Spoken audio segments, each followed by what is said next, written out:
तसं देवाचा धंदा आहे. देवाचा धंदा काय आहे? भक्त राखे पाया राखी योजनाची संवारी पुढे काय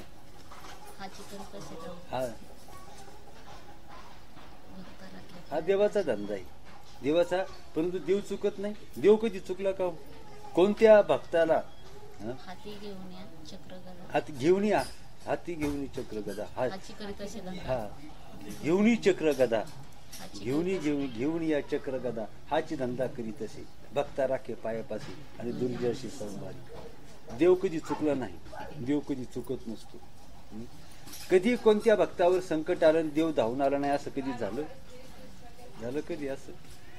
परंतु भक्त पाहिजे बरं का, भक्त पाहिजे. आणि भक्त म्हणजे जो देवाशी एकरूप झालेला आहे, विभिन्न राहिलेला नाही, त्याला भक्त म्हणतात. त्याला भक्त म्हणतात. श्रीरामा मोक्षाच्या द्वारावरील जे 4 द्वारपाल तुला सांगितले त्यापैकी कोणत्या एकाचा जरी आश्रय केला तरी मनुष्याला मोक्षाचे द्वार खुले होते. 4 द्वारपाल सांगितले. कोणते 4 द्वारपाल सांगितले?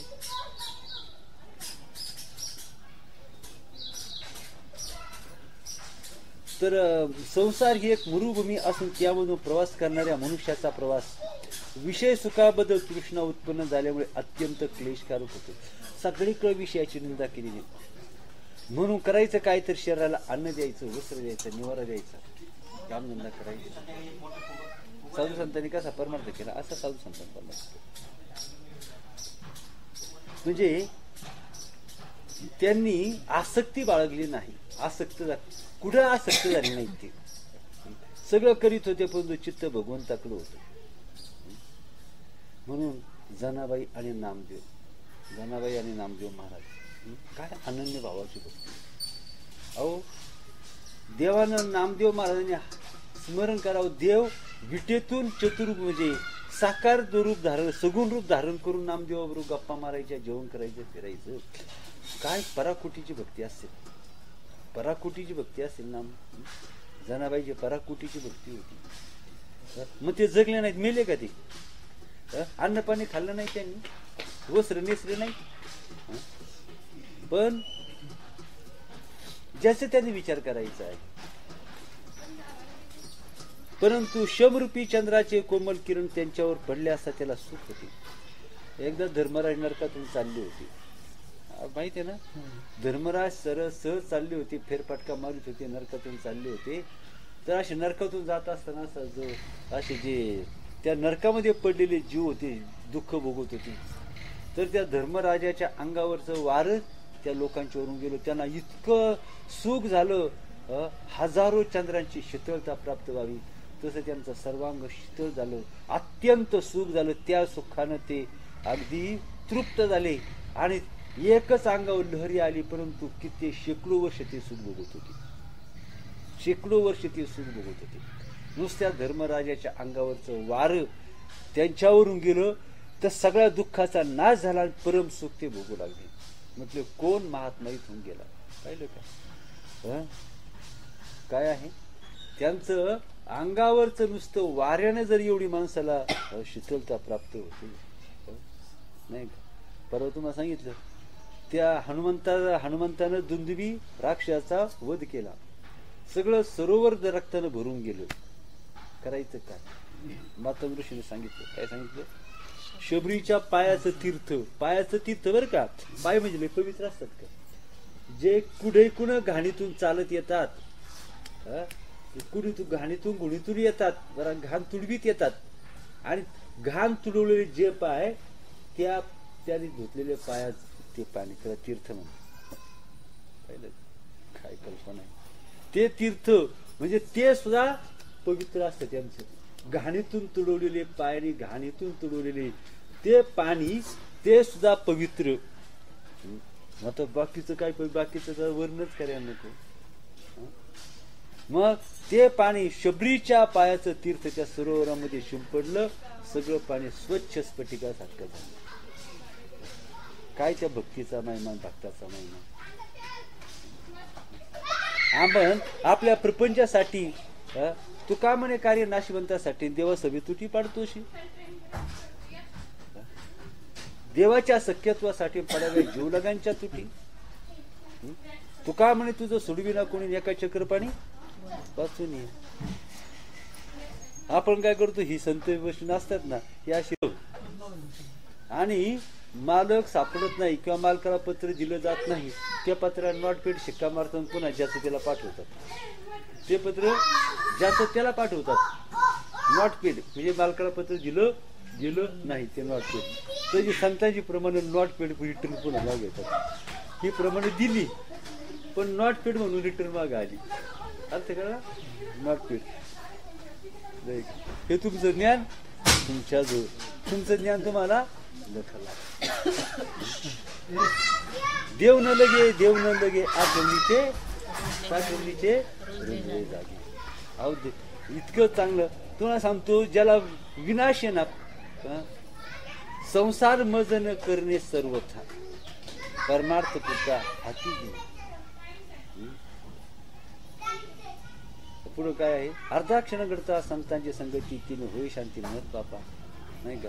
संत संगती अनेक प्रवाही घालू नको. तो संत महात्मे घाबरतात, ह्या जगाच्या जगज्जाळाला घाबरतात. नको हे जगज्जाळ घाबरतात. अनेक प्रवाही घालू नको. संसार मज न करणे सर्वता परमार्थ पुरता हाती घे. पुरेपूर मला परमार्थच करायचा, संसार मला करायचाच नाही. पास पुरेपुरे हा संसार, पुरेपुरे हा संसार. जनार्दनाचा एका करुणा वचने करी विनमणी पायापासून. करुणा वचने दीन झालाय, लाचार झालेत नाथ महाराज. शिष्य असा असावा का गुरुला शिष्याचा अभिमान असावा. नाथ महाराज काय म्हटले, हे जनार्दन स्वामी, माझा एकनाथ मला माहित आहे. गुरुचा शिष्यावर किती विश्वास. माझा एकनाथ मला माहित आहे कसा आहे तो असं करणार नाही. किती ठाम विश्वास गुरुंना शिष्याबद्दल. शिष्याने काय केलं, काय सांगता येत नव्हतं, त्याचं काय कधी सांगता येत, काय त्याचा भरोसा. आणि शिष्याला सुद्धा गुरुचा किती अभिमान, आमचे सद्गुरू आहे असे. इतका अनन्य. देवाचा भक्तावर विश्वास आणि भक्ताचा देवावर विश्वास, नाही का. आणि तसं पाहिलं तर देव भक्त दोन्ही एकच असतात. एकाच सोन्याचा पत्रा घेतात आणि त्याच्यावरच एका बाजूला शंकर आणि एका बाजूला पार्वती अर्धणारी. तेच शंकर आणि तूच पार्वती, तोच भक्त आणि तोच देव. दिसायला दोन भिन्न आहेत.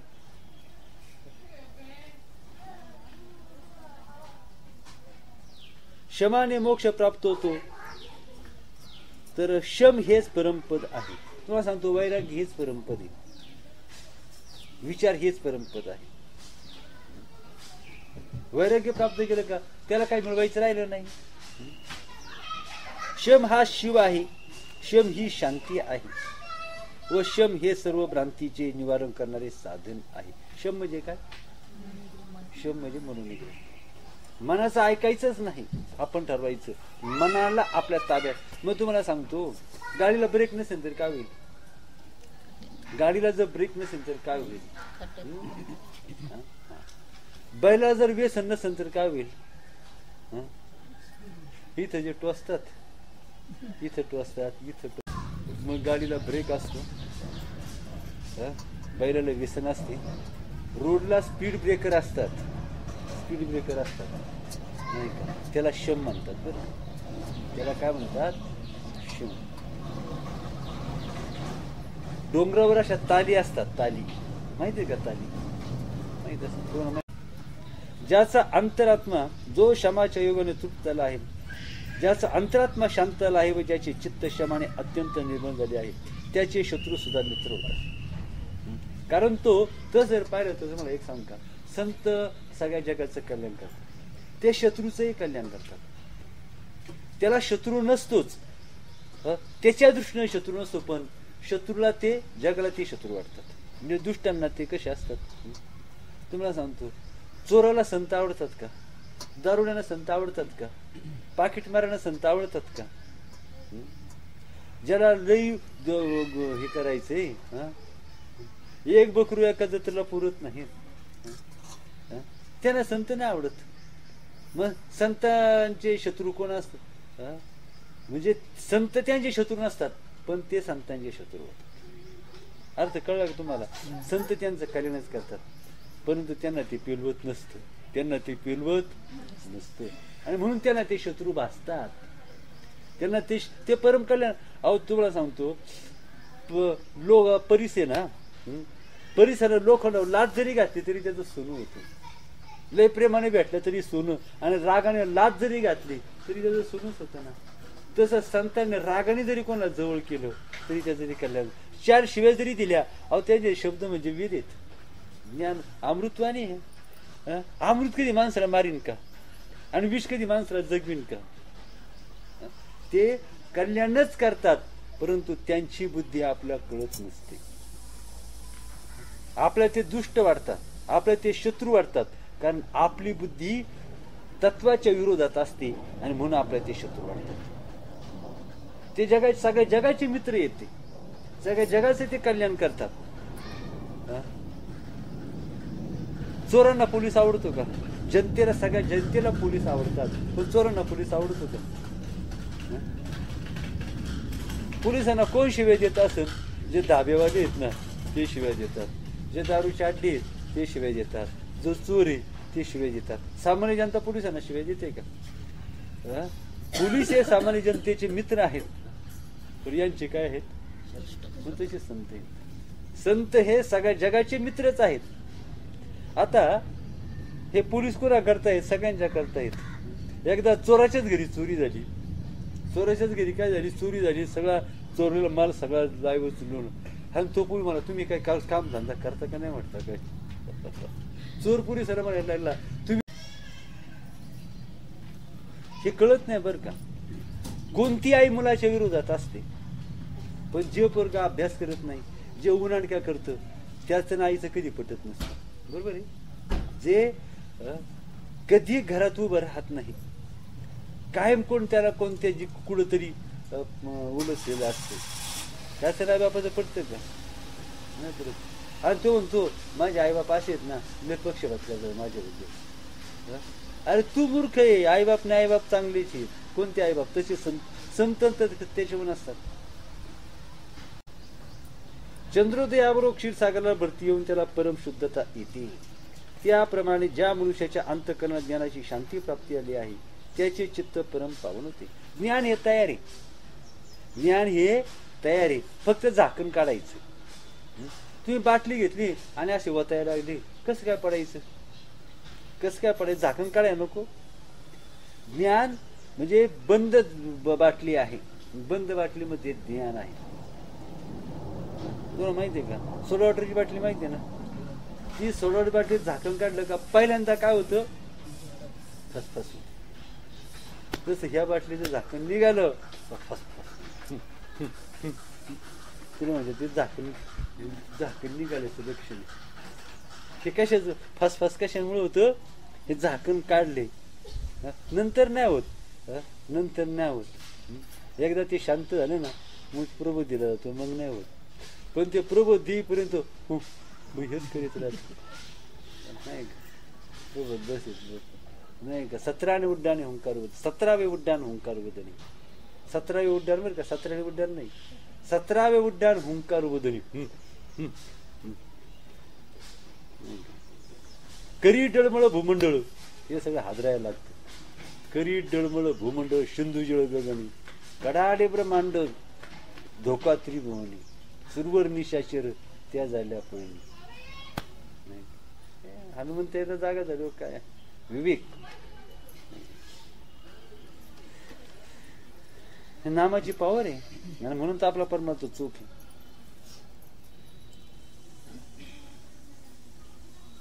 ज्याच्या हृदयरूपी कमलात शमरूपी दुसरे कमल विकास पावले आहे, अशा सत्पुरुषांची स्थिती भगवंताप्रमाणे असते. असे सत्पुरुष कुणाप्रमाणे असतात? अहो त्यांची वाणी भगवंताला बोलता येत नाही, परंतु त्यांच्या मुखातून बोलतो. भगवंताला बोलता येत नाही का? म्हणून तो काय करतो? त्यांच्या मुखातून बोलतो. साहेबांना जर यायचं जर नसेल तर चिठ्ठी प्रतिनिधी पाठवतात आमदारांचे. आमदार साहेबांना येता आलं नाही, म्हणून साहेब आलेले आहेत. पण त्या आमदारांच्या वतीनं शुभेच्छा दिल्या होतं तर ते शिगेला पोहोचलेलं पुण्य होतं. इतकं पुण्य होतं सगळ्या जगाने जरी घेतलं असतं तरी संपलं नसतं. इतकं पुण्याच्या राशी.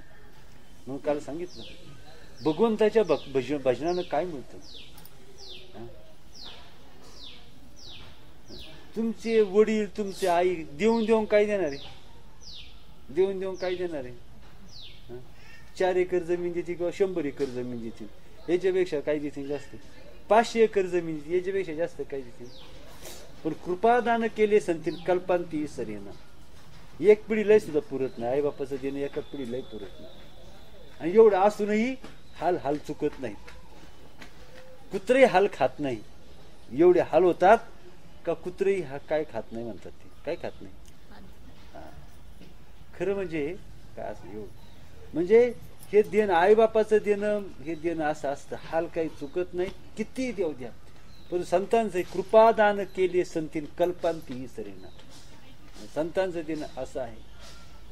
या संताशी भेटता हरे संसाराची व्यथा. आलिंगणे संतांची या दिव्य झाली माझी काया. त्यांच्या आलिंगनानं देह सुद्धा दिव्य होतो पवित्र होतो. परिसाच्या स्पर्शानं लोखंड कसं होतं.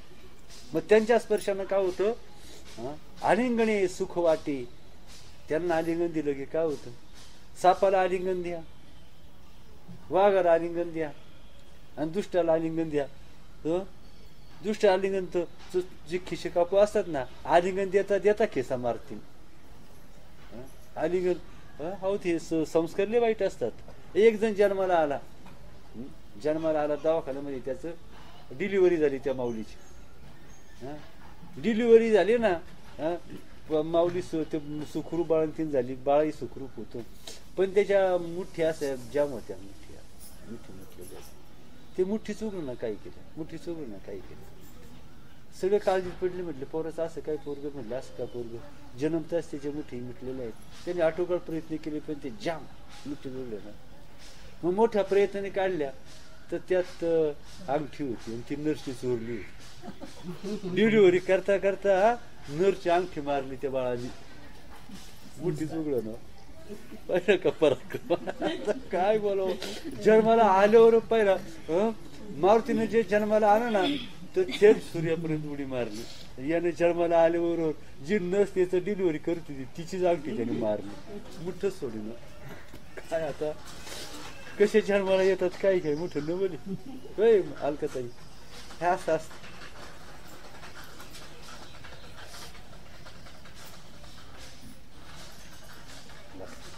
भगवंताच्या हृदयरूपी कमलाबरोबर नाभीतून दुसरे कमल उत्पन्न झाले असून या 2 कमलांनी भगवान शोभून दिसतो. त्याप्रमाणे असे सत्पुरुष शोभू लागतात आणि असे सत्पुरुष भगवंतासारखे असतात. भगवंत तरी दुष्टांचा संहार करतो. भगवंतांनी अनेक दुष्टांचा राक्षसांचा संहार केला. संतांनी किती लोकांचा मर्डर केला. संतांनी कोणाचा किती लोकांचा मर्डर केला.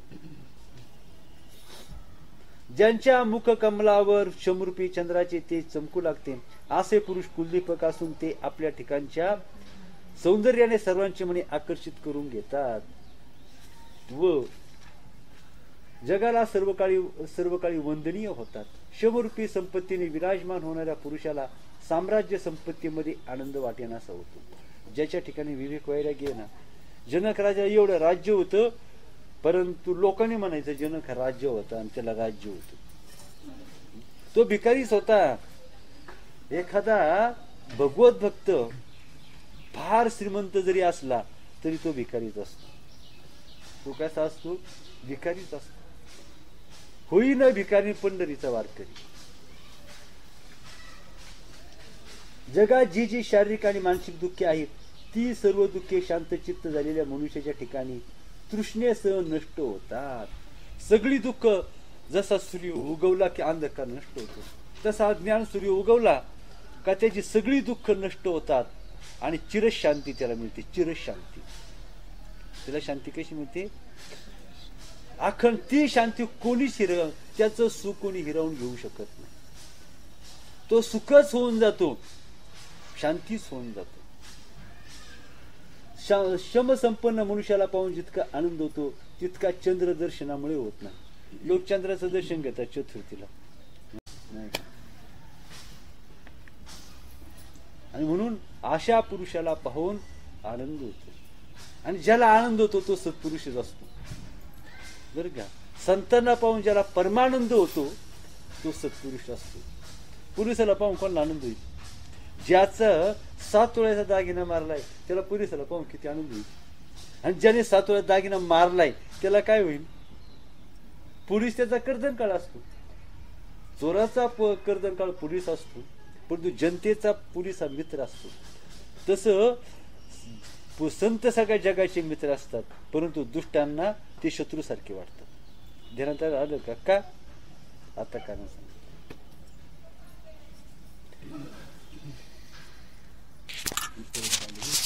इतरांच्या दृष्टीने ते क्रिया करतात, परंतु स्वतःच्या दृष्टीने त्यांना जाणे येणे नाही व ते काहीच करीत नाही. आत्मा काहीच करीत नसतो, निसंग. तो कसा असतो? होई रे निसंग, सेवी अद्वैत भाव. आणि तुकामुळे संती केला हाच भाव. नाही तर म्हणतात चांगली मस्त चाले त्याला, आता साजनी झाले मी निसंग. आत्मसाक्षात्कार पहा, आता ते काहीच करत नाहीत. आत्मसाक्षात्कार झाल्यानंतर क्रिया करण्याची बुद्धी, प्रमाण व प्रमेय या संबंधीची दृष्टी, ग्रहण आणि त्याग इत्यादीचा मागमुसे उरत नाही. काय आता ते चालते ज्ञानाचे बिंब. आकारू जेत सरे, जीवत्व जेत विरे, आणि द्वैत जेत नुरे, अद्वय जे. कधी ह्या ओळीचा अर्थ कळायचा?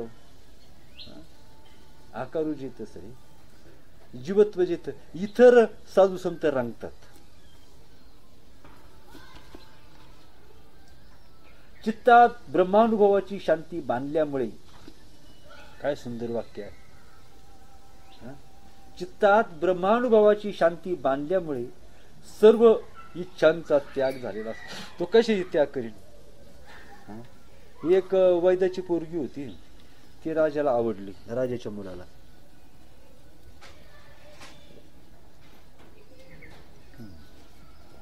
राजाच्या मुलाला आवडली. हा दुसरा दुष्टा त्याच्या विरुद्ध. तिचं लग्नही झालं, ती राजवाड्यात आली, तिचा थाट म्हटला तर तू वैद्याची पोरगी होती पण आता ती राणी झाली ना. माझा तिचं काय सगळं बदललं. आणि तिच्या समोर त्या वैद्याला दुसरा एक माल बांधून दिला. वैद महालात राहायला आला. कशामुळं? पाहिलं का? त्या पुरीमुळे तिच्या बापाला सुद्धा राजमहाल राहायला मिळाला. ती राजमहालात राहू लागली. आता होती वैद्याची पोरगी, पण तू कुठे राहू लागली? राजमहालात राहू लागली. म्हणजे सगळ्या राज्यावर सत्ता, भरजरी वस्त्र अंगावर, अलंकार, रत्नजडित अलंकार, आणि तिनं आज्ञा करावी, नाही का? आणि सगळ्या प्रधानांनी सुद्धा, सरदारांनी सुद्धा जय बाईसाहेब असं करावं, अशी तिची सत्ता होती. नाही, परंतु तिला भूक लागली का ते म्हणायची, दाशील दे ग बाई, दे ग बाई थोडासा चहा, दे ग बाई थोडासा तुकडा. आता काय करावं? ती राजाची राणी, सरदारांच्यावर जिची सत्ता, राज्यावर जिची सत्ता, शत्रूवर जिची हुकमत, ती त्या दाशील दे ग बाई. नाही, पाहिलं का तुम्ही कोणी? बरं, त्याच्याच पुढचा भाग आहे. परंतु ती काय झाली? पार वाळून चालली, पार वाळून चालली. काय खायला कमीच नव्हतं ना. खायला रोज म्हणजे सोन्याचा घास खायला साक्षात कमी होतं का तिला काही? परंतु वाळून चालली. देशोदेशीचे वैद्य आणले, उपचार केले, परंतु तिला काही फरक पडेना. आणि सगळ्यांना काळजी वाटली. काय करा? राणी साहेब तर खंगच. राणी साहेब होय, राणी साहेब फार खंगत चालल्या. देशोदेशीचे वैद्य आणले, परंतु काही फरक पडला नाही. एक दिवस ती दाशी, म्हातारी दाशी होती, ती राजाकडे गेली. म्हटली मी बाईसाहेब उपचार करू का? हॅट बावळट म्हणले, देशोदेशीचे राजाने जिथे हात टेकले, तू काय उपचार करणार आहे? नाही म्हणले, मी पाहते थोडस, मला 8 दिवसाची म्हणजे मुदत दे, जा काय करायचं ते कर म्हटले. राजाने सांगितलं. मग तिनं काय केलं? म्हटलं मला फक्त परवानगी द्या, आणि मी जे काय करीन ते तू काय करते सांग, का करते मला विचारायचं नाही. तिनं एक राजाला अट घातली, मी जे काय करीन ते काय करते आणि का करते विचारायचं नाही. अतिर तेवढी परवानगी घेतली, मग ती काय करायची, दाशी एक झोळी तिनं आपल्या बरोबर घेतली आणि ज्या झोपडपट्टीत फिरायची, 7-8 घरं मागायची, शिळपाकं मागायची. बरं का, काय मागायची, शिळपाकं. 7-8 घरं शिळपाकं मागायची, शिळे तुकडे, शिळ्या भाकरी आणि 4 घरची भाजी ती आणायची आणि तिला राणीसाहेबांना ती खायला घालायची. झोपडपट्टीतलं शिळपाकं खायला घालायची. 8 दिवस तिनं केलं, जाम झाली. 8 दिवसात जाम झाली. पाहिलं का काय केलं तिनं, नाही का. विषय विषांचा पळी पाडू, गोड परमार्थ लागे कडू, आणि कडू विषय गुडू, सोन्याचा घास तिला पचला का, मानवला का नाही. राजानं त्या राणी, त्या दाशी होती ना, तिचा सत्कार केला बा, म्हणजे खास म्हणे मानलं म्हणे तुला.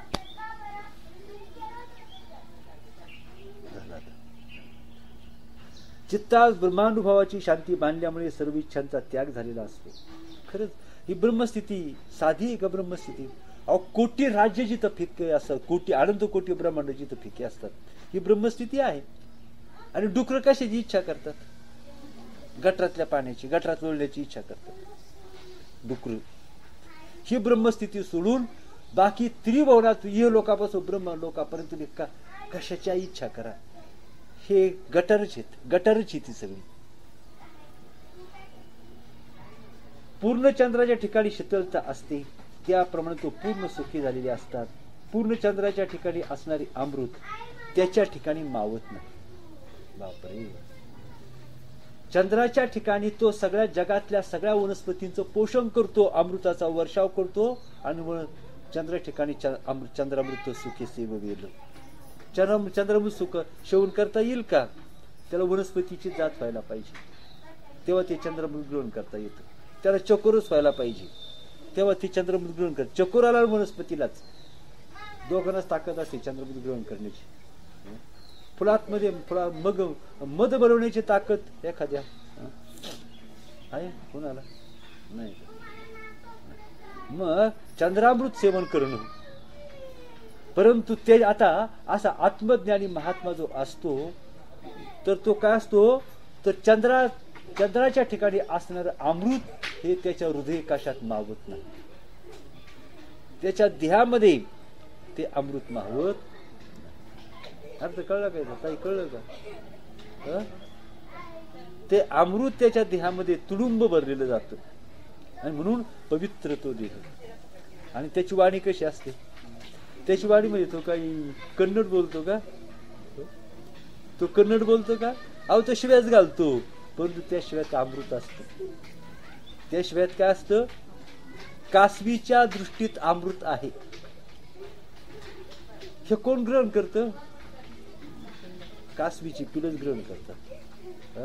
तिथं योद्ध्याचं काम नाही, तिथं योद्ध्याचं काम नाही, कासवीची पिलं त्या कासवीच्या दृष्टीतलं अमृत ग्रहण करायला. त्याप्रमाणे जीवनमुक्तांचे निर्विशेष सुख त्यांच्या अंतःकरणात मावेनाशी होते. जो जीवनमुक्त असतो त्याला किती सुख होतं, त्याला ते सुख मावत नाही अंतःकरणात. इथं दुःखाचा डोम उसळला आहे, दुःखाचा पर्वत निर्माण झालेला आहे, दुःखाचा हिमालय नाही का, दुःखाचा समुद्र वसळला आहे. आणि जीवनमुक्त कसा असतो, तर सुख त्याच्या अंतःकरणात मावत नाही, हिमालयासारखं सुख त्याच्या अंतःकरणात मावत नाही. त्यांना कोणतेही माईक भ्रम नाहीत, ते वासनेच्या मागे धावत नाहीत, ते नित्य चापल्य नाही झालेल्या बालकाप्रमाणे अनादि सिद्ध आत्मसुखात विलसत असतात.